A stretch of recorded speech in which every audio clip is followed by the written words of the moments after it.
ইমাম মানে কি? আমরা সমাজের মধ্যে ভাগ করে ফেলছি।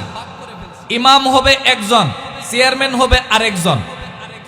নাকি কথা কি ছিল? যিনি চেয়ারম্যান হবে তিনি ইমাম হবে। কথা এটাই ছিল। কথা কি ছিল? এটাই ছিল।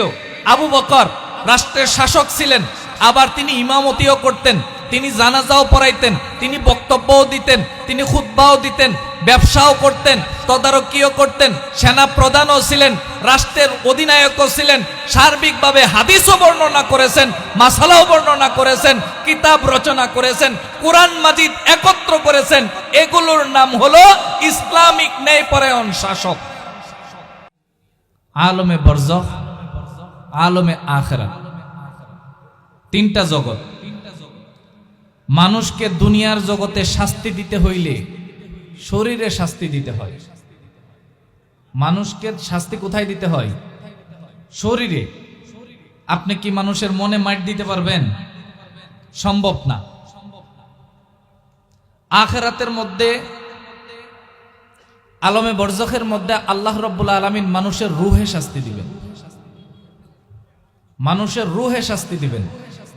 এই জন্য দেখবেন কবর যারা খুঁড়তে যান, গোরস্থান যারা খুঁড়তে যান, অনেক সময় হাড্ডি বের হয়ে যায়, তার কবরে তো আযাব হইতে দেখা যায় না। তাহলে আযাবটা কোথায় হইতেছে? আযাবটা হবে রূহে। অনেকেই বলে কই কবরের মধ্যে কোনো প্রকার আযাব দেখলাম না, আযাব তো হচ্ছে না, তাহলে আল্লাহর কথা মিথ্যা নাকি? এরপরের যে বিষয় আলমে আখিরাত, সেই জায়গার মধ্যে শাস্তি হবে রূহ এবং শরীর দুনো জায়গার মধ্যে।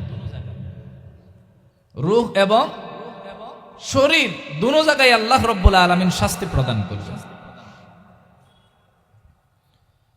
মানুষ যখন কবরের জগতে চলে যাবে, আপনারা সকলেই জানেন ইমানের মৌলিক কিছু বিষয়ের মধ্যে একটা বিষয় হলো মৃত্যুর পর আবার জীবিত হইতে হবে। জানেন আপনারা? ওয়াল বাসি বাদাল মাউত, জানেন? কথা বলতে হবে। জানেন আপনারা এই কথাটা?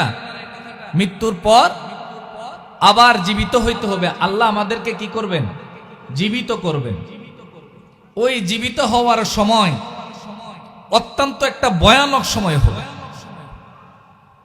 মানুষ অন্যজনের দিকে তাকানোর কোনো সময় থাকবে না। ইয়া নাফসি করতে থাকবে, হায় আমার কি হবে, হায় আমার কি হবে। হাদিসের মধ্যে আসছে কারো ঘামের অবস্থা হবে হাঁটু পরিমাণ, কারো কোমর পরিমাণ, কারো নাক পরিমাণ, কেউ সাঁতার কাটতে থাকবে। এত বিভীষিকাময় হবে হাসরের ময়দান, এত বিভীষিকাময় হবে, মানুষ অত্যন্ত তটস্থ অবস্থায় থাকবে এবং একজন আরেকজনের কাছে দৌড়াদৌড়ি করতে থাকবে। আমাদের এখন কি হবে? সুপারিশ কে করবে? হিসাব নিকাশ শুরু হওয়ার সুপারিশ কে করবে? ধারাবাহিকভাবে মানুষ এতটা অবস্থার মধ্যে থাকবে, সূর্যকে 1 কিলোমিটার নিচে নামায় আনা হবে আপন সুরতে। এখন তো উল্টা পিঠে আমাদেরকে কি দিতেছে? তাপ দিতেছে, তাপ। সে তার সুজা পিঠে কি দিবে? আমাদেরকে সুজা মুখে তাপ দিবে। একটা বইয়ের মধ্যে পড়ছিলাম, 1 মুহূর্তে সূর্য 50 কোটি হিলিয়াম গ্যাস উৎপাদন করতে পারে। হিলিয়াম গ্যাস কি? হিলিয়াম গ্যাস এতটাই বিষাক্ত গ্যাস, যেই জায়গার মধ্যে মানুষকে যদি ছেড়ে দেওয়া হয়, তার দ্বারা 1 মুহূর্ত বেঁচে থাকা সম্ভব না। আবার কারো কারো মতে হিলিয়াম গ্যাস দ্বারা অনেক সময় পরমাণু অস্ত্র বানানো হয়। পরমাণু অস্ত্র কি? জাপানের হিরোশিমার মধ্যে একটা পরমাণু অস্ত্র ফেলানো হয়েছিল, একটা বোমা ফেলানো হয়েছিল। এখনো অনেক জায়গায় আমরা পড়ি যে ওই জায়গার মধ্যে এখনো ঘাস উঠে না। ওই এলাকার আশেপাশের যতগুলো মানুষ জন্ম নেয় সবগুলো বিকলাঙ্গ, হাত নাই, পা নাই, হাত বাঁকা, পা বাঁকা, বিকলাঙ্গ। আজ থেকে প্রায় 200 বছর প্রায় হয়ে যাইতেছে। কোটি কোটি পরিমাণ নাইট্রোজেন বোমার পাওয়ার একসাথে সাপ্লাই করতে পারে সূর্য। ওই সূর্যকে যখন আমার মাথার উপরে দিবে, তখন অবস্থা কেমন হবে চিন্তা করে দেখেন। অনেকেই মনে করতেছে যে হুজুর এগুলা তো আপনারা কিচ্ছা কাহিনী বইলেই থাকেন, হবে কিনা এদের কোনো নিশ্চয়তা আছে নাকি? অনেকে মনে মনে ভাবে। এই জন্য দেখেন না, এই কথা মনে মনে যদি না ভাবতো আমাদের মসজিদগুলো ফজরের নামাজের সময় খালি থাকতো না। মসজিদগুলো কি থাকতো না? ফজরের নামাজের সময় খালি থাকতো না। খালি থাকে কেন? আমরা শর্টকাট মুসলমান, কিছু সময় বিশ্বাস করতে চাই, আবার কিছু সময় বিশ্বাস থেকে দূরে সরে আসি। যখন বিশ্বাস হয় তখন টাকা দিয়ে জান্নাত কিনতে চাই, আমল করে জান্নাতে যাওয়ার সৌভাগ্য আমাদের হয় না। টাকা দিয়ে জান্নাত কেমনে কিনতে চায়? সারা জিন্দেগি যেই লোকটা নামাজ পড়ে নাই, সারা জিন্দেগি যেই লোকটা রোজা রাখে নাই, সারা জিন্দেগি যেই লোকটা আল্লাহকে ডাকার সুযোগ হয় নাই, সারা জিন্দেগি যেই লোকটার কোরআন তেলাওয়াতের সুযোগ হয় নাই, সারা জিন্দেগি যেই লোকটা আল্লাহর ঘরে যাওয়ার সুযোগ হয় নাই, সারা জিন্দেগি সুদের টাকা খেয়েছে, সারা জিন্দেগি ঘুষের টাকা খেয়েছে, শেষ বয়সে গিয়ে হজ করে সে তার সমস্ত পাপ মুক্ত হয়ে সে মনে করে আমি জান্নাতি হয়ে গেছি। কিভাবে কিভাবে বলেন? অথবা তাও যদি না হয়, মারা যাওয়ার পর সন্তানরা কি করে কয়েক টাকা দিয়ে হুজুরকে খতম পড়িয়ে তারা সোজাসুজি জান্নাতের টিকিট কাটার ব্যবস্থা করে। নামাজ নাই, কালাম নাই, রোজা নাই, যাকাত নাই, হজ নাই, কোন প্রকার ইবাদত ছাড়া শর্টকাট ইবাদত দিয়ে কিভাবে জান্নাতে যাবে? এই জায়গায় আমাদের মুসল্লি অনেকে, এই জায়গায় অনেকেই উপস্থিত হয়েছেন, ওনারা উপস্থিত হয়েছেন ওয়াজ শুনে আজকে জান্নাতে যাব, ফজর নামাজ না পড়লেও চলবে। ফজর নামাজ না পড়লেও চলবে। অনেকে মনে মনে ভাবতেছেন না? যদি নাই ভাইবে থাকেন, আজকে যদি আপনাদের এলাকার মসজিদটা ফজর নামাজের সময় পূর্ণাঙ্গ থাকে, তাহলে বোঝা যাবে আজকের ওয়াজ আপনার হেদায়েতের ওয়াজ ছিল, আজকের ওয়াজ আপনার চুরি বাটপারি করার ওয়াজ ছিল না, যেটা দিয়ে আপনি শর্টকাটে জান্নাতে যাইতে চান। বলেন তো, ওয়াজ দিয়ে জান্নাতে যাওয়া যায় নাকি জান্নাতের রাস্তা চেনা যায়? কথা বলতে হবে। রাস্তা চিনা যায় নাকি জান্নাতে যাওয়া যায়? চিনা যায়, চিনা যায়। ওয়াজ দিয়ে কি চিনা যায়? জান্নাতে যাওয়ার রাস্তা চিনা যায়। হাসরের ময়দানে সেই মুহূর্তে আল্লাহ রাব্বুল আলামিন কতিপয় মানুষকে বিশেষ অতিথি বানাইয়া আরশের তলায় ছায়া প্রদান করবে। বিশেষ অতিথি কারা? 7 শ্রেণীর মানুষকে আল্লাহ রাব্বুল আলামিন আরশের তলায় বিশেষ অতিথি হিসেবে জায়গা দান করবেন, যেই দিন আর কোনো ছায়া থাকবে না। সাবাতুন ইযিল্লুহুমুল্লাহু ফি দিল্লিহি ইয়াওমা লা দিল্লা ইল্লা দিল্লুহু। 7 শ্রেণীর মানুষ যাদেরকে আল্লাহ রাব্বুল আলামিন আপন আরশের তলায় ছায়া প্রদান করবেন, যেই দিন আল্লাহর ছায়া ব্যতীত অন্য কোনো ছায়া থাকবে না। অন্য কোনো কি থাকবে না? আমরা কি ওই 7 শ্রেণীর মধ্যে হইতে চাই? কথা বলেন। জায়গা জায়গা ওয়াজ শুনতে হবে, 7 শ্রেণীর মধ্যে হইতে চাই কিনা? 1 নাম্বার ইমামুন আদিল। ইমামুন মানে কি? মসজিদের ইমাম সাহেব। ন্যায় পরায়ণ শাসক। ন্যায় পরায়ণ শাসক। ন্যায় পরায়ণ শাসক কাকে বলে? যে ব্যক্তি নিজের জীবনে আল্লাহর বিধিবিধান পূর্ণাঙ্গভাবে বাস্তবায়ন করেছে। 1 নাম্বার কি? যে নিজের জীবনে আল্লাহর সমস্ত বিধিবিধান পূর্ণাঙ্গভাবে বাস্তবায়ন করেছে। 2 নাম্বার তার পরিবারে বাস্তবায়ন করেছে। 3 নাম্বার সে যেই জায়গায় শাসন করে তার শাসিত এলাকার মধ্যে আল্লাহর বিধান কায়েম করেছে, সেই হলো ন্যায় পরায়ণ শাসক। সেই কি? ন্যায় পরায়ণ। তাহলে ইমামুন আদিল কেন বলল? ইমাম মানে কি? আমরা সমাজের মধ্যে ভাগ করে ফেলছি। ইমাম হবে একজন, চেয়ারম্যান হবে আরেকজন। নাকি কথা কি ছিল? যিনি চেয়ারম্যান হবে তিনি ইমাম হবে। কথা এটাই ছিল। কথা কি ছিল? এটাই ছিল। আবু বকর রাষ্ট্রের শাসক ছিলেন, আবার তিনি ইমামতিও করতেন। তিনি জানাজাও পড়াইতেন, তিনি বক্তব্যও দিতেন, তিনি খুতবাও দিতেন, ব্যবসাও করতেন, তদারকিও করতেন, সেনা প্রধানও ছিলেন, রাষ্ট্রের অধিনায়কও ছিলেন, সার্বিকভাবে হাদিসও বর্ণনা করেছেন, মাসালাও বর্ণনা করেছেন, কিতাব রচনা করেছেন, কোরআন মাজিদ একত্র করেছেন। এগুলোর নাম হলো ইসলামিক ন্যায়পরায়ণ শাসক, ইসলামিক ন্যায়পরায়ণ শাসক। আর আমরা শাসক বানাই কাদেরকে? আর যারা শাসক হয় তাদের মধ্যে শুধু দুনিয়া থাকে, আখিরাতের কোনো নিদর্শন থাকে না। আখিরাতের কি থাকে না? নিদর্শন থাকে না। আপনারা আমাদের কাছে আশেপাশে যদি মুফতি থাকে জিজ্ঞেস করে নিতে পারবেন জুমার নামাজের জন্য শর্ত কয়টা। এর মধ্যে একটা শর্ত হলো শাসক থাকতে হবে, শাসক নামাজ পড়াইতে হবে। কিন্তু আমাদের দুর্ভাগ্য, আমাদের শাসকগুলো জুমার নামাজ পড়াইতে পারে না। মাসআলা কিতাবের মাসআলা, আমার ব্যক্তিগত কোনো কথা বলতেছি না। ন্যায়পরায়ণ শাসক কি করবে? জুমার নামাজ পড়াবে, জুমার খুতবা দিবে, জুমার বয়ান করবে। ন্যায়পরায়ণ শাসক বিচার করবে। কিন্তু আমরা যাদেরকে ইমাম হিসেবে সামনে পাঠাইয়া দিছি, সমাজের মধ্যে সবচেয়ে নির্যাতিত লোকগুলোরে আমরা নামাজ পড়াইতে পাঠাই। আমার কথা বুঝে আসতেছে আপনাদের? কেন কেন নির্যাতিত বললাম? এই সমস্ত লোকদেরকে নির্যাতিত আমি এই জন্যই বলি, তাদেরকে নামাজে পাঠাই, তারা সুদখোরের বিরুদ্ধে কথা বলতে পারে না। কারণ সুদখোরের বিরুদ্ধে কথা বলি, সে তো আমার মসজিদের সভাপতি, কালকে আমার চাকরি চলে যাবে। ঘুষখোরের বিরুদ্ধে কথা বলতে পারে না, ঘুষখোরের বিরুদ্ধে কথা বললে কালকে চাকরি চলে যাবে। ডাকাতের বিরুদ্ধে কথা বলতে পারে না, চোরা কারবারির বিরুদ্ধে কথা বলতে পারে না, জেনাকারের বিরুদ্ধে কথা বলতে পারে না, সন্ত্রাসের বিরুদ্ধে কথা বলতে পারে না, কোনো প্রকার অপকর্মকারীর পিছনে কথা বলতে পারে না। কারণ আমাদের মসজিদগুলোতে সবচেয়ে কমিটির আসনে এরাই বসে আছে। কমিটির আসনে কারা বসে আছে? এরা বসে আছে। এরা বসে ইমাম নামক সেই প্রাণীটার মুখে লাগাম টেনে ধরে আছে। হুজুর কথা বলবেন না, হুজুর কি বলবেন না? কথা বলবেন না। কি বলবেন? আসমানের উপরে যা, জমিনের নিচে যা, এগুলোই আপনারা বলবেন, এগুলোই আপনারা বলবেন।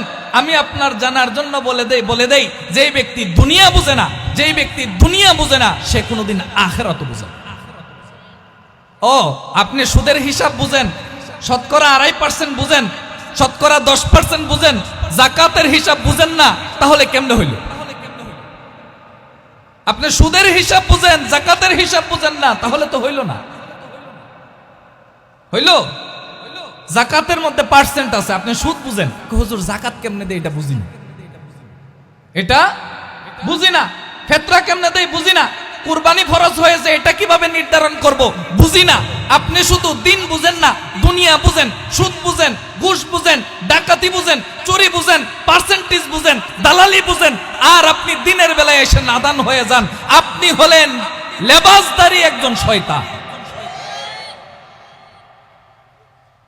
ওদের অবস্থা খারাপ, অবস্থা খারাপ আমাদের। আমরা দিনদারির ক্ষেত্রে যাই কি হয়ে যায়? দরিদ্র হয়ে যায়। দেখেন না মসজিদে যাওয়ার পর, দেখেন না মসজিদে টাকা দেয় 5 টাকা, তাও সিরা, কোনো জায়গায় চলাইতে পারতেছে না, ওইটা দেয় মসজিদে। ওটা দেয় কোথায়? মসজিদে। সিরা 10 টাকা নিয়ে গেলে আবার 5 টাকা ফেরত চাই, কই 5 টাকা দেন। এই লোকটাই একটু আগে 4 দোকানে 5টা চা খেয়ে আসছে, 5টা পান খেয়ে আসছে, কোনো হিসাব নাই। মসজিদে গেলে হিসাব, মসজিদে গেলে কি হিসাব? বাড়িতে বালুওয়ালা বিছানার মধ্যে গড়াগড়ি করে অসুবিধা নাই, মসজিদে গিয়ে এরকম করে মেজ বসে, ইমাম সাহেব আজকে মসজিদ ঝাড়ু দিল না কেন? আপনি দিলে কি গুনাহ হবে নাকি? আপনি ঝাড়ু দিলে কি গুনাহ হবে নাকি?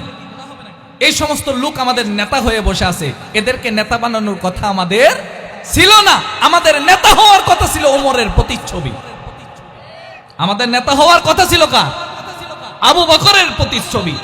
কিন্তু আমাদের নেতা হয়ে বসে আছে সব সমাজের সবচেয়ে নিকৃষ্ট চুরটা। এদেরকে নেতা বানায় বসে আছে। হ্যাঁ, কিছু নেতা আছে দিনদার, আল্লাহর ভয় আছে। কিছু নেতা আছে আল্লাহর কি আছে? ভয় আছে। তবে বেশিরভাগই আল্লাহর ভয় ডর মনের মধ্যে থাকে না, বেশিরভাগেরই নাই। খুব কম সংখ্যক এদেরকে খুব রেয়ার, কম পাওয়া যায়। কেন?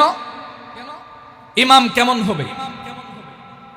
ইমামের ক্ষেত্রে আমার যে জানাজার নামাজের যে ব্যাপারটা, জানাজার নামাজ নিকটাত্মীয় না থাকলে এলাকার মসজিদের ইমাম, আর যদি ওই জায়গায় বাদশাহ উপস্থিত হয়ে যায় তাহলে বাদশাহ জানাজার নামাজ পড়াবে।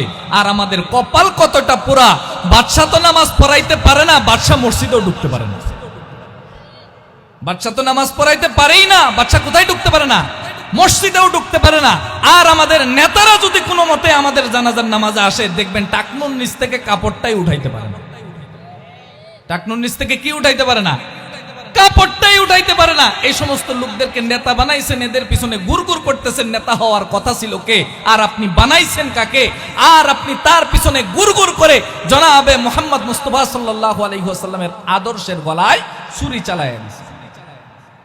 ছুরি চালায়া দিয়েছেন, বাস্তব কথা এটা, ছুরি চালায়া দিয়েছেন।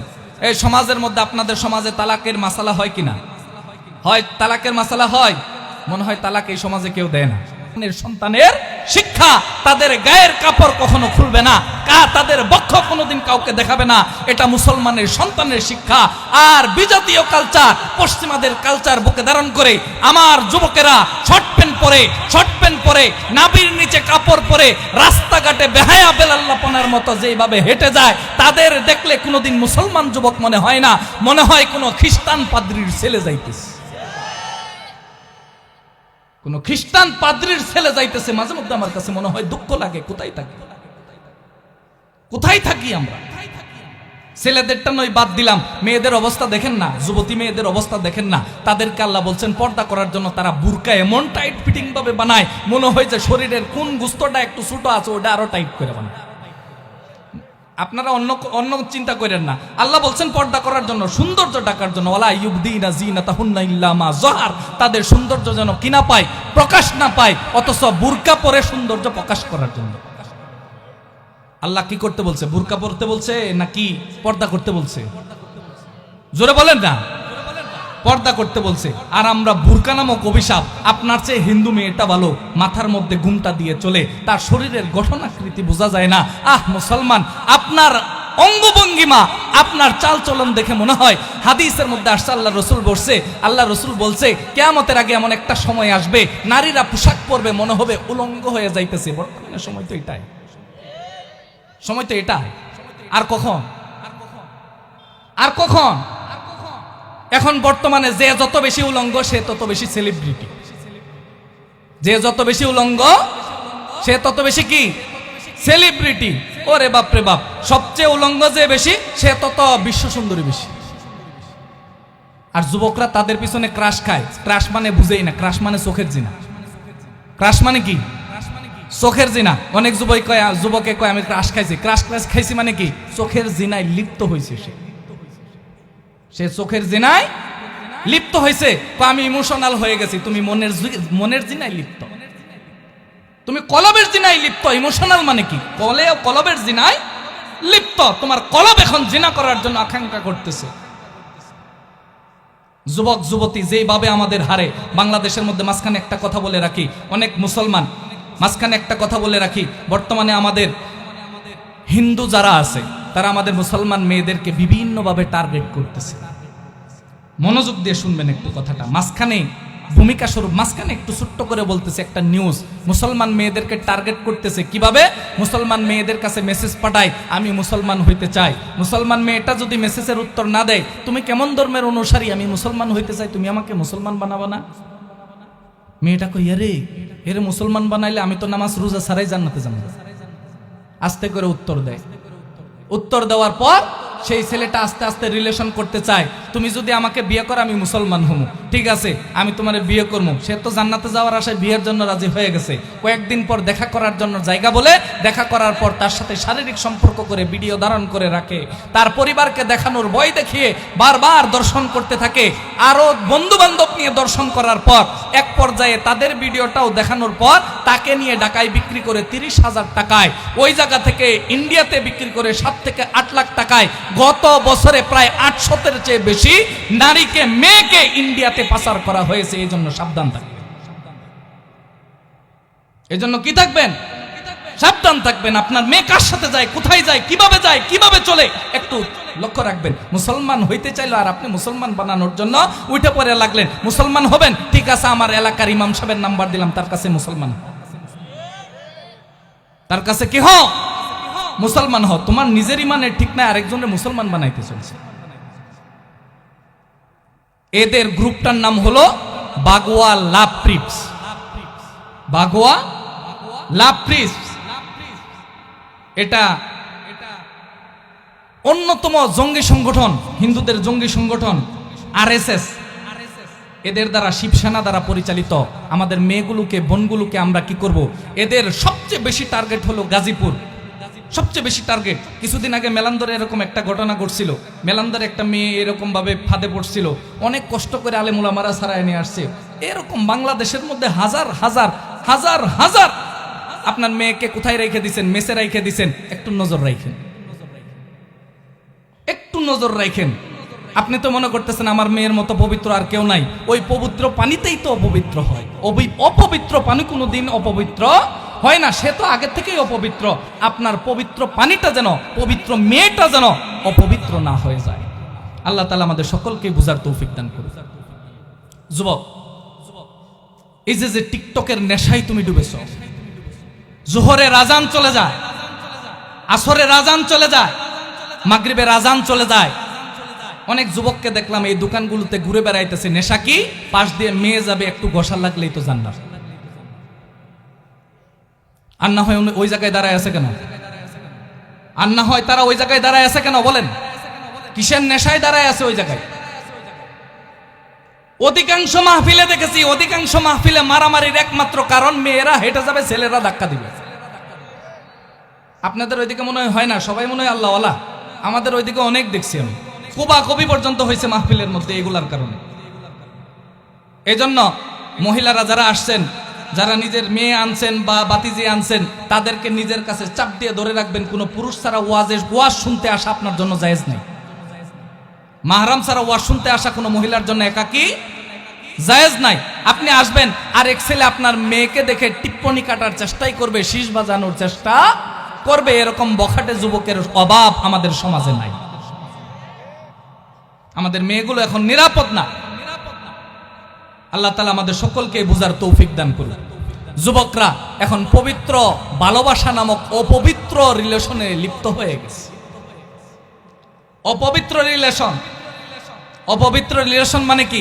অনেক যুবক আসমান সাক্ষী, আকাশ সাক্ষী, বাতাস সাক্ষী, দুই কান্দের ফেরেশতা সাক্ষী, আমি তোমাকে বিয়ে করলাম। আমি তোমাকে কি করলাম? মেয়েও আকাশ সাক্ষী, বাতাস সাক্ষী রেখে কবুল বলি। কবুল বলার পর কিছুদিন পরে শারীরিক মেলামেশা হওয়ার পর ছেলে চলে যায় বিদেশ। তুমি যদি বেশি কথা কও ভিডিও ফাঁস করে দিন।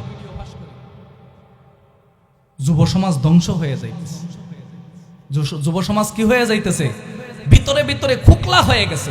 তাদেরকে মাদক ধরে বসেছে, তাদেরকে জুয়া ধরে বসেছে, তাদের মাঝে হারাম রিলেশন নামক প্রেম ভালোবাসা ঢুকে পড়েছে। তাদেরকে বাঁচান, আপনার সন্তানটাকে বাঁচান। কার সাথে হাঁটে একটু দেখেন, নেশা করে কিনা দেখেন, দেখা যাবে ইনশাআল্লাহ। কথা বলেন না কেন? দেখা যাবে ইনশাআল্লাহ। আল্লাহ তাআলা আমার যুবক ভাইদেরকে কলিজার যুবক ভাইগুলোকে আল্লাহ ইসলামের জন্য কবুল মঞ্জুর করুন। ইসলামের জন্য, দিন প্রতিষ্ঠার জন্য আল্লাহ এগুলোকে কবুল মঞ্জুর করুন। কয়টা গেল? দুইটা। এক নাম্বার কি? ন্যায়পরায়ণ শাসক। মুখস্থ করতে হবে কিন্তু। কি শিখলেন বাড়িতে যায়? কি শিখলেন? মাহফিল মানে কি? শিক্ষার একটা ক্লাস। কি শিখে গেলেন? এই জায়গা থেকে কি নিয়ে গেলেন? আমার আওয়াজ আর কণ্ঠস্বর নিয়ে যায় এত লাভ নাই। বাড়িতে যাওয়ার পর আমল করবেন। কি আমল করবেন? খোরাক নিয়ে যাইতে হবে না? আপনি কোথাও কামলা দিলে আপনি সারাদিন কাজ করার পর 500 টাকা ময়না দেয়। আপনি যে এই জায়গায় আসলেন, এই জায়গা থেকে কি ময়না নিয়ে গেলেন? আপনি নিয়ে যাইতে হবে না? হ্যাঁ, অনেকে নিতে চায় না। হুজুর দেখতে আসছি কোন বক্তা কেমন, নাকি প্রত্যেক বক্তার কাছ থেকে 5টা করে জিনিস নেবেন। এই সিজনে যদি এই এলাকার মধ্যে 10টা মাহফিল হয়, তাহলে 5-10 50টা বিষয় যদি এক বছর আমল করেন, আপনি ছাড়া আল্লাহর ওলি আর কেরা আছে বলেন? আপনি ছাড়া আল্লাহর ওলি আর কে আছে বলেন? কিন্তু পয়েন্ট করতে হবে, নোটগুলো কি করতে হবে, পয়েন্ট কইরা কইরা আপনাকে হিসাব করতে হবে। আল্লাহ তাআলা সকলকে তৌফিক দান করুন। 2 নাম্বার বিষয় যে যুবক তার যৌবনকাল, যুবক এবং যুবতী তার যৌবনকাল আল্লাহর ইবাদতে কাটায়া দেয়। কারণ বৃদ্ধ মানুষ রুকুতে চলতে গেলে কোমর ব্যথায় চেয়ার ছাড়া নামাজই পড়তে হয়। চেয়ারম্যান এলাকার মধ্যে দেখবেন চেয়ারম্যানের অভাব নাই, নামাজের মধ্যে চার দোকানে দাঁড়ায় থাকে ঘন্টার পর ঘন্টা, চেয়ার লাগে না। নামাজে গেলে 5 মিনিটের জন্য চেয়ার ছাড়া চলে না, চেয়ার ছাড়া চলে না। সারা দিন বাজার করবে, চেয়ার লাগে না। নামাজে গেলে চেয়ারম্যান হওয়া ছাড়া নামাজ পড়া যায় না। তারপরে ইমাম সাহেবকে কঠোর নির্দেশ, ইমাম সাহেবকে রাত তাড়াতাড়ি পড়েন। আপনার নামাজে দেরি হয়, শাসন কি করে, শাসন করে। 3 নাম্বার রাজুলুন কলবুহু মুআল্লাকুম বিল মাসাজিদ, ওই লোক যার অন্তরটা মসজিদের সাথে ঝুলন্ত। মসজিদের সাথে ঝুলন্ত মানে কি, গরম দিন আসছে, বাড়িতে ফ্যান নাই, মসজিদে আইপিএস আছে, এই জন্য দূর দিয়ে যায় মসজিদে ঘুমায়, ওই ঝুলন্ত। আজান হয়েছে, নামাজ হয়েছে, এরপরে নামাজ আবার কখন, মনটা উতাল পাতাল করে, মনটা আমার শুধু অস্থির অস্থির লাগে, অস্থির অস্থির লাগে। কিন্তু আমাদের মুরব্বীদের অস্থির লাগে কখন চার দোকানে বসবো, কখন গিবতের ফ্যাক্টরি খুলবো, কার বাড়িতে কি হচ্ছে, কার বউ কালা, কার বউ জাটা দিয়ে দাবড়াইছে, কে কার বউকে মারছে, রাষ্ট্রপ্রধান কোথায় পলাইছে, কোন হুজুরের পা বাঁকা ছিল, কোন হুজুর কোথায় গেছে, কোন হুজুর কি খাইছে, কোন হুজুর পেট ভরে খাইছে, কোন হুজুরের ঠ্যাং ল্যাংরা, এগুলো নিয়ে কখন আলোচনা করবো। মুরব্বীদের মনটা খালি চার দোকানে পড়ে থাকে। কোথায় পড়ে থাকে? আপনাদের ওইদিকে মনে হয় না, আমাদের ওইদিকে আছে গিবতের ফ্যাক্টরি, গিবতের ফ্যাক্টরি। নামাজ শেষ হইতে দেরি। ওনারা যদি পারতো ডিশেল লাইনটারে গলা চিপ মারে আটকায় রেখে যাবে, এই 10 মিনিটের জন্য নামাজে, তাও যাইতো না। আইসে মুরব্বী দাড়ি পাইকে গেছে, সবার সামনের কাতারে নেতৃত্ব দিয়ে অশ্লীল সিনেমা দেখে। কি দেখে? অশ্লীল সিনেমা, মানে চোখ সেকে। চোখ সেকা বুঝেন? কলপটাকে তাজা করে। আবার অনেক বৃদ্ধ মানুষ দেখবেন ক্যারাম বোর্ডের আসনের মধ্যে পা একটা বগার মতো খাড়ো করায় দিয়ে সারা রাত ক্যারাম খেলা দেখে, নিজে খেলতে পারে না। অনেক যুবক খেলে। এই সমস্ত হারাম কাজ, এগুলো থেকে আপনার বেঁচে থাকতে হবে। চার দোকানটাই একটা গিবতের আড্ডা।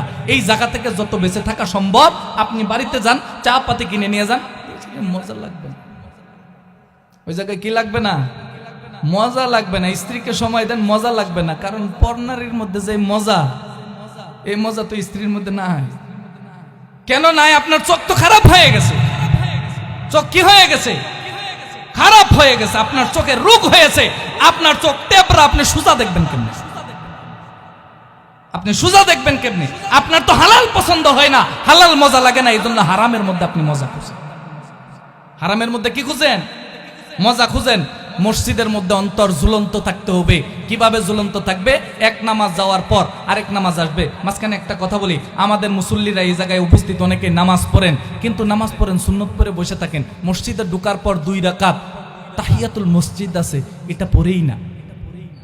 আল্লাহ রসুলের সুন্নত পড়েই না। কই এটা আবার কি হুজুর, নতুন শুনলাম আজকে। 2 রাকাত তাহিয়াতুল ওযু আছে, পড়েই না। মসজিদে ঢোকার পর কি দোয়া পরে ঢুকতে হবে, ডান পায়ে ঢুকতে হবে, বাম পা দিয়ে বের হইতে হবে। মসজিদের মধ্যে দুনিয়াবি কথা বলা যাবে না। আর দুনিয়ার যত ফাত্রা আলাপ আছে সবগুলো মসজিদে বসে করে। সবগুলো কোথায় করে? মসজিদের মধ্যে করে। যত ফাত্রা আলাপ সব মসজিদের মধ্যে করে। গীবত পর্যন্ত মসজিদের মধ্যে ছাড়ে না। আরে আল্লাহর বান্দা, কবে আপনি ভালো হবেন? এই জায়গাটা আল্লাহ রাব্বুল আলামিন বলছেন, আহাব্বুল বিলাদি ইলাল্লাহি তাআলা মাসাজিদুহা, আল্লাহর কাছে সবচেয়ে পছন্দের জায়গা হলো মসজিদ। এই জায়গাটাকেও কেন আপনি ছাড়তেছেন না? এই জায়গাটাকেও কেন আপনি নষ্ট করে দিতেছেন? দেখবেন ইমাম সাহেব যখন খুতবা দেয়, কয়েকজনে ফিসিক ফিসিক করে গল্প করে, অথচ ইমাম সাহেবের খুতবা শোনা ওয়াজিব। খুতবা শোনা ওয়াজিব। জুমার নামাজের দোয়াটাকে এমন ভাবে ধরে, দোয়াটা ফরজ। এরপরে যে 4 রাকাত সুন্নত আছে, দৌড় 4 রাকাত সুন্নত না পড়লেই আর কি হবে? এমন দৌড় দেয় মনে হয় কে জানি তাদেরকে গরম রড দিয়ে তাদেরকে ছেক দিতেছে মসজিদ থেকে বের হওয়ার জন্য, লাফায় পড়ে। নাকি আপনাদের এদিকে নাই? আপনাদের এদিকে নাই? হ্যাঁ, সুন্নত পড়ে যদি দেখে জিলাপি যে আনছে এই ব্যক্তি সুন্নতে দাঁড়ায় গেছে, এখন জিলাপি কেমন নিব? উনিও সুন্নত পড়ে, উনিও কি পড়ে? মসজিদে জিলাপি দেওয়া জায়েজ নাই। কোন কি ফতোয়া দিলেন আবার? জিলাপি খাওয়াইতে গিয়ে কয়েকটা খেলাফে সুন্নাত কাজ করেন। কি কাজ করেন? একটা মসজিদের মধ্যে যদি খায়, রস টস মসজিদের মধ্যে ফালায়া চলে যায়, পরিষ্কারের নাম নেই। 2 নাম্বার, মসজিদে যদি না খায়, দাঁড়ায় দাঁড়ায় হাইটা হাইটা খাইতে খাইতে যায়, যেটা খেলাফে সুন্নাত, রাসূলের সুন্নতের বিপরীত। আপনি দিলেন সোয়াবের নিয়তে, কাজ করলেন 2-3টা খেলাফে সুন্নত, সুন্নতের বিপরীত হইল নি কাজটা? হইল? আমাদের মুসলমানরা সোয়াব কোন জায়গায় বেশি ওইটা বুঝে না, সোয়াব কোন জায়গায় ওই বেশি ওটা বুঝে না। বাবা মারা গেছে 40 দিতে হবে, না দিলে মানুষে কি করবে? নাকি আপনাদের সমাজে আছে নাকি? বাবা মারা গেছে 40 না দিলে মানুষে কি কবে? মানুষের গোষ্ঠী কিলে আল্লাহ কি কবে? ওইটা আগে বড় কথা, আল্লাহর কথাই আগে বড় কথা। আমার মা বাবার জিম্মাদারিতে 20 রাকাত নামাজ কাজা ছিল, ওই কাজা নামাজের ফেদিয়া দেওয়া আমি সন্তানের জন্য আবশ্যক। এই ফেদিয়া না দিয়ে হিসাব করে দেখলাম ফেদিয়া দিতে গেলে 2.5 লাখ টাকা লাগে, তার চেয়ে বরং 40,000 টাকা দিয়ে ব্যাপারী কইরে দেই, 40,000 টাকা দিয়ে 40 খাওয়ায় দেই, আমার বাঁচলো 2,10,000 টাকা। সোজা হিসাব। এই শর্টকাট রাস্তায় কেন যান? আপনার মা বাবার জন্য একটা সদকায়ে জারিয়া করে দেন, মসজিদের একটা ফ্যান কিনে দেন। যতদিন পর্যন্ত ফ্যান ঘুরতে থাকবে ততদিন পর্যন্ত সোয়াব আপনার মা বাবার কবরে যাইতে থাকবে। 40 নামক রং তামাশা করতে গিয়া একজনে কয় গুস্ত সিদ্ধ হয় নাই, আরেকজনে কয় বুইরা গরুর গুস্ত, আরেকজনে কয় তেল হয় নাই, আরেকজনে কয় মশলা হয় নাই, আরেকজনে কয় কি খাওয়াইলো, আরেকজনে খাইয়াই সিগারেট তো। কার জন্য খাওয়াইলেন? কেন খাওয়াইলেন? কার জন্য খাওয়াইলেন? এটা বিবেকবানদের জন্য আমি বলতেছি। কিছু আছে যে হুজুর যাই কোক মাসালা আমি যেটা বুঝছি ওইটাই। কিছু মানুষ এমন আছে হুজুর যাই বলুক আমি যেটা বুঝছি এটার উপরে আর কোনো মাসালা নেই। অনেকে আছে বুঝাও না বুঝার বান্ধব। আমার কথা বুঝতেছেন আপনারা? মনে হয় কষ্ট হইতেছে আপনাদের? কষ্ট হইলে বলেন। তো আমাদের সমাজগুলো নষ্ট হয়ে যাইতেছে, সমাজগুলো কি হয়ে যাইতেছে? নষ্ট হয়ে যাইতেছে। দেখেন আমরা মুসলমান ঠিক, কিন্তু মুসলমানিত্ব আমাদের মাঝে নাই। আছে 2টা জিনিস, নামের শুরুতে মুহাম্মদ আর নামের শেষে ইসলাম, মাঝখানে কিছুই নাই। নামের শুরুতে মুহাম্মদ আর নামের শেষে কি আছে? ইসলাম। আর কোনো কিছুই নাই, আর কোনো কিছুই নাই, কোনো কিছুতেই ইসলাম নাই। আল্লাহ বিয়ে পড়াইতে বলছেন এক ধরন, আমি পড়াই আরেক রকম। কেরকম? আল্লাহ বলছেন জুমার দিন, রসুল বলছেন জুমার দিন মসজিদের মধ্যে বিয়ে হবে, খুতবা হবে। আমরা কই না, ঢোল ডাকর হবে, বাজনা হবে, গেট হবে, তারপরে হালকাতার চেয়ার নিয়ে বসতে হবে। হালকাতার চেয়ার বুঝেন? খাবার টেবিলের পাশে সুন্দর করে লেখার জন্য একজন ক্যাশিয়ার থাকে। আপনাদের এলাকায় থাকে না মনে হয়? থাকে। নির্লজ্জ মানুষ। কি মানুষ? ভিক্ষুক মানুষ। ওর বাড়িতে না খেয়ে বলবেন ধরো তোমাকে ভিক্ষা দিয়ে গেলাম, তুমি যখন তুলতেই গেছো।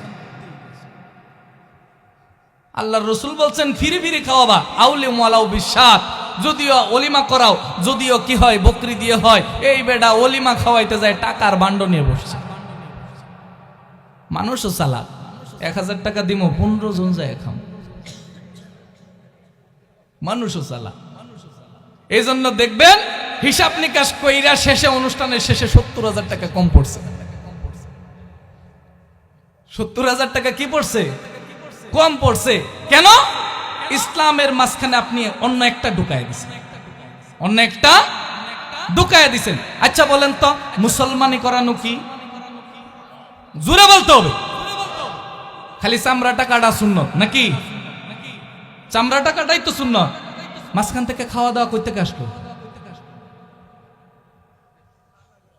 খাওয়া দাওয়া করতে আসলো। মা ফজরের নামাজ কয় রাকাত? ফরজ কয় রাকাত? 2 রাকাত। আমি যদি 6 রাকাত পড়ি হবো না কেন বলেন? কেন? আমি বেশি পড়ছি, হবো না কেন? নিজের মন মতো আল্লাহর আদেশের ভিতরে অন্য কোন জিনিস ঢুকানো যাবে না। আল্লাহ বলছেন শুধু চামড়া কাটা সুন্নত, আপনি খাওয়া কই থেকে ঢুকাইলেন? বিয়ের মধ্যে আপনি খাবার খাওয়াইতে বলছে ছেলের বাড়ি, আপনি খাবারের জন্য বেয়াইকে বলতেছেন, মেয়ের বাবাকে বলতেছেন বেয়াই 1200 বরযাত্রী জামা আপনি ব্যবস্থা করে রেখে কই থেকে ঢুকাইলেন? আল্লাহর রসুলের কোনো সুন্নত নাই, দিনের কোনো ভিত্তি নাই, আপনি কই থেকে ঢুকাইলেন? ইসলাম বানাইতেছি আমরা, ইসলাম বানাই। আমাদের বাংলাদেশের মধ্যে ইসলাম নতুন নতুন তৈরি হয়। কারা তৈরি করে? আমাদের সাধারণ মুসলমান ভাইয়েরা। দেখবেন যদি কোনো হুজুর বিরোধিতা করে, কই এই হুজুরের দাওয়াতি দিস না, বেজাল করবি, এই হুজুরের কি করিস না, দাওয়াতি দিস না, বেজাল করবে। আল্লাহ তাআলা আমাদের সকলকে বুঝার তৌফিক দান করুন। দিনটাকে দিনের মতো থাকতে দেন। দিনটাকে কিসের মতো থাকতে দেন? দিনের মতো থাকতে দেন। ইসলামকে ইসলামের মতো মানার চেষ্টা করেন যতটুকু পারেন। আখলিস দীনাকা, আখলিস দীনাকা মানে কি? যতটুকু আপনি আমল করবেন এটাকে পরিপূর্ণ পিওর করে আমল করার চেষ্টা করেন। ইয়াকফিকাল আমালুল কলিল, অল্প আমল করলেই আপনি নাজাত পেয়ে যাবেন। অল্প করলে কি হয়ে যাবে? নাজাত যথেষ্ট হয়ে যাবে। আর আমরা অনেকগুলো করি, অনেকগুলোর মধ্যে এতগুলো নিজের বানানো থাকে, অনেকগুলোর মধ্যে এতগুলো কি বানানো থাকে? নিজের বানানো থাকে। আল্লাহ আল্লাহ আমার সমস্ত মুসলমান ভাইদেরকে দিনের জন্য কবুল ও মঞ্জুর করুক। আপনারা কিন্তু আমার ভাই, কেউ আমার দাদার মতো, কেউ আমার বাবার বয়সী, কেউ আমার চাচার বয়সী, কেউ ছোট ভাইয়ের মতো। আমি চাই না আপনারা একটা মানুষও জাহান্নামে যান। আমি চাই এই জায়গার সকলকে নিয়ে যেন জান্নাতে যাইতে। আপনাদের ইচ্ছা আছে ইনশাল্লাহ? হুজুর আপনি তো যাইতে চান, আমি যাইতে চাই না, কি করবেন? কি করবেন? এই ঠেডামি দেখায় নাটক দেয়, যাত্রা দেয়, বাউল গান দেয়, ফাউল গান দেয়, দেখেন না? হুজুর আমি জাহান্নামে গেলে আপনার কি? আমি জাহান্নামে গেলে আপনার কি? আপনার এত দুঃখ লাগে কে? রসুল আমাদেরকে দায়িত্ব দিয়ে গিয়েছেন। রসুল যদি উম্মতের ব্যথায় ব্যথিত হন, আমিও রসুলের নায়েব, আমি রসুলের উম্মতের ব্যথায় ব্যথিত। রসুল যদি তার উম্মত জাহান্নামে যাওয়ার কারণে ক্রন্দন করে, রসুল যদি তার উম্মত জাহান্নামে যাওয়ার কারণে ব্যথা পায়, আমিও তার নায়েব হিসেবে, আমি তার ওয়ারিস হিসেবে রসুলের কোন উম্মত জাহান্নামে গেলে আমারও সহ্য হয়। প্রতিটা ইমামের সহ্য হয় না। এই জন্য আপনাকে একটু হক কথা বলতে চাই, এই জন্য আপনাকে একটু কি বলতে চাই? হক কথা বলতে চাই। ইমামে যদি হক কথা বলে, তাকে দরকার পড়ে হাদিয়া দিবেন। কি আর হাদিয়া? হুজুরেরা খালি নেওয়ার দান্দা। হুজুরেরা খালি কিসের দান্দা? অনেকেই বলে হুজুররা খালি নেওয়ার দান্দা আর খাওয়ার দান্দা। অনেকেই বলে না, হুজুরেরা নেওয়ার দান্দাও করে না, খাওয়ার দান্দাও করে না। আমরা যেই দান্দা করি সেটা হলো আপনাকে জান্নাতে নেওয়ার দান্দা। আপনাকে কোথায় নেওয়ার দান্দা? জান্নাতে নেওয়ার দান্দা। আল্লাহ তাআলা আমাদের সকলকে জান্নাতে লোক হিসেবে জান্নাতে আমল করার তৌফিক দান করুক আমাদের। সম্মানিত হাজিরিন, কয়টা গেল? কয়টা গেছে? তাহলে সবক ভুল পড়েন কে আপনারা? এক নাম্বার কি? ন্যায়পরায়ণ শাসক, ন্যায়পরায়ণ। দুই নাম্বার ওই যুবক যার যৌবনকাল আল্লাহর ইবাদতে কাটায়। যার যৌবনকাল কোথায় কাটায়? আল্লাহর ইবাদতে কাটায়। তিন নাম্বার ওই ব্যক্তি যার কলব, যার অন্তর মসজিদের সাথে ঝুলন্ত। কখন মসজিদে যাব, কখন মসজিদে বসবো, কখন মসজিদের মধ্যে নিজের আত্মাটাকে জুড়ায় নিব। অনেক মানুষ মসজিদে যায় এমনি বসে থাকে, আল্লাহর কাছে দোয়াও করতে জানে না। নফল নামাজে দাঁড়ান, নফল নামাজে দাঁড়াইয়া সেজদার মধ্যে চলে যান। আকরাবু মা ইয়াকুনুল আবদু ইনদা রাব্বিহি ওয়া হুয়া সাজিদ। বান্দা যখন সেজদারত থাকে, আল্লাহ সবচেয়ে বেশি নিকটবর্তী থাকে। সেজদায় গিয়ে বলেন, ইয়া রব্বুল আলামিন, পরিবারে অসুবিধা, ইয়া রব্বুল আলামিন, সন্তান কথা শুনে না, ইয়া রব্বুল আলামিন, আমি শারীরিকভাবে অসুস্থ, ইয়া রব্বুল আলামিন, হালাল রিজিক নাই, ইয়া রব্বুল আলামিন, রিজিকে অভাব, ইয়া রব্বুল আলামিন, আমার ঋণ হয়েছে, ইয়া রব্বুল আলামিন, ফসল হয় নাই, ইয়া রব্বুল আলামিন, পারিবারিক দুশ্চিন্তা, সামাজিক দুশ্চিন্তা। আপনি একটু দেখেন, আল্লাহ রব্বুল আলামিন সাথে সাথে আপনার ডাকের জবাবে সাড়া দিবেন। কিন্তু বলি না তো, আমরা কি করি না? বলি না। আমরা হুজুর পর্যন্ত সরায় দেয়, হুজুর আপনি একটু দোয়া করেন। নিজে দোয়া করেন, আল্লাহর কাছে নিজে হাত তুলতে হবে, আল্লাহর কাছে ক্রন্দন করতে হবে, নিজের গুনার জন্য অনুতপ্ত হইতে হবে, আল্লাহর কাছে নিজেকে উপস্থাপন করতে হবে, আল্লাহর কাছে নিজেকে ছেড়ে দিতে হবে। আমরা ছাড়বো কেমনে? দান লাইরে দিছি, বৃষ্টি আইসে পড়ছে, মরার আল্লাহর টাইম নাই। বৃষ্টিটাই সহ্য হয় না, যে আল্লাহ যে আমার জন্য ভালো করছেন এটাই আমাদের সহ্য হয় না, আল্লাহকে মরার আল্লাহ বলে গালি দেওয়া শুরু করে দেয় না? হ্যাঁ, বাচ্চা একটা মারা গেছে, আল্লাহ কি চোখকে দেখে না? আল্লাহ কি চোখে দেখে না? বলে না এরকম? আল্লাহ কি চোখে দেখে না?